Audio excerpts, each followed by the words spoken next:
Hi everybody, Wave 3 News Meteorologist Ryan Hoke here with your Sunday morning edition of the Hokey video blog. I am back from vacation, and boy oh boy did I get a lot of sun down there. Sorry about my red nose, you may be able to see. Got a little sunburn. Didn't take my own advice to reapply sunscreen every few hours while I was out there. Oops.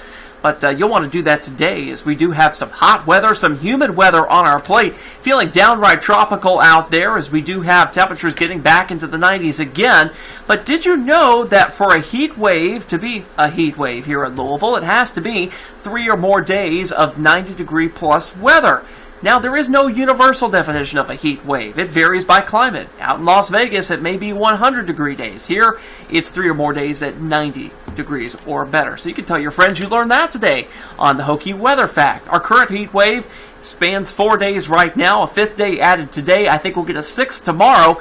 If we do all of those days, that'll bring our total days in the 90s to 7, not consecutively, because of course there was space between the 7th and the 10th when we did have those 90-degree days then this month. Our Kentucky One Health SkyTrack network of cameras from Huber's Orchard and Winery and Starlight showing us a mix of sun and clouds. We're in the 70s, but you folks down to the south, you're in the lower 70s. That doesn't mean, though, it's not any less humid. Feels sticky out there as you're stepping outside the door. Dew points in the upper 60s and lower 70s out there. That's pretty sticky, pretty humid outside. A Doppler radar view does have a few of those showers off to our west. Had a few more of them earlier this morning, but we've lost what's called the low-level jet. That was firing up some of those, so now that we've lost that, we've lost the showers as well. A few more of them firing up out near St. Louis. Those are going to be more heat-driven than low-level jet-driven, so we'll have to watch for those here in our area today. Not as much of a storm chance today as yesterday. Reason for that is the ridge is strengthening. This ridge out here,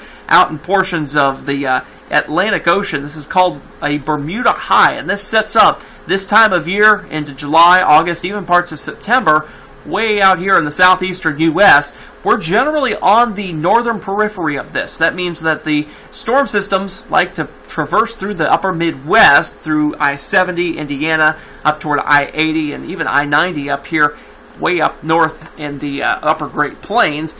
And so we get sort of both worlds in our area when it comes to the summertime weather. Generally, our southern counties experience just the hot, hazy, humid, and with a few thunderstorms here and there, but our northern viewing area can get clipped by these MCS lines of storms that move through Indiana. So at this point, I don't think today is going to be a big deal storm-wise. Only a 20% chance of storms, 90 degrees for the temperature by the first pitch of the Bats game at 6:05, 86 by the 7th inning. I think we get up to 91 degrees this afternoon. Futurecast takes us to 92, but that's because it likes to clear us out from the clouds a little premature, I think. So I think we'll trim a degree off of that because of that. But 92 is certainly possible, though. It breaks out a few isolated thunder showers by 8:30 this evening in our 29 counties, basically north of I-64. That's going to be the main chance today. Just too much interaction with that high pressure to the south of us.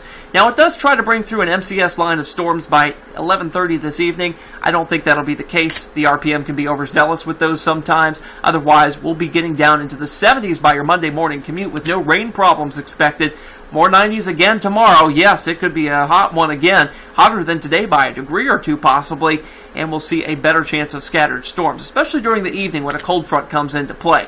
Let's talk about the tropics. You've probably heard about this one on social media. Invest 91L. Currently over the Yucatan Peninsula, it's getting sheared a little bit. That's why some of this is getting blown off to the east right now. That's not favorable for development, but overall there is a 60% chance of development into a tropical cyclone over the next 48 hours. That could be Tropical Storm Bill as it transitions through the Gulf of Mexico. The overall motion would take it toward the Texas Gulf Coast. As it does so, you'll notice those lines, those spaghetti lines, that's the tracks that the multiple models think this storm may take, could take it over the lower Ohio Valley, dumping some rainfall over us as we go throughout the latter portion of the week, before next weekend, for the most part.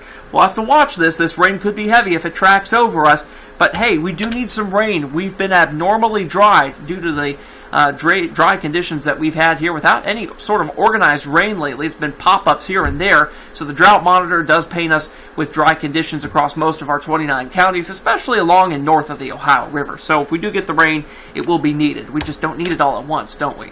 All right, the 7-day breakdown does take us into the 90s for our Monday, 80s for the rest of the week because of the elevated storm chances, more clouds, more rain running around. You can't get into the 90s when that happens, especially because it won't be as dry. Dry air tends to warm up more easily than the moist air that we would have had. Hey, reminder, today is the Greek Festival. The last day for it starts at 12 noon, goes until 6. Remember, there's a new location for it.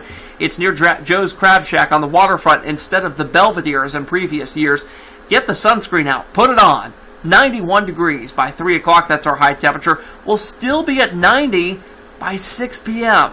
Keep that in mind as you're going through the days. It's going to be very hot out there. And we'll recover back into the upper 80s as we head toward next weekend. We'll have to see how that moisture from that tropical system interacts with us because we could keep that into Saturday morning based on some model estimates. But too murky at this point to make any assumptions. We will keep you updated, of course, on air, on social media, and on the Wave 3 Weather blog. Grab and Go Weather, always updated, of course, on our website, the mobile app, and, of course, the Wave 3 Weather blog. And, of course, I'll be back here on Wave 3 News at 6 and 11.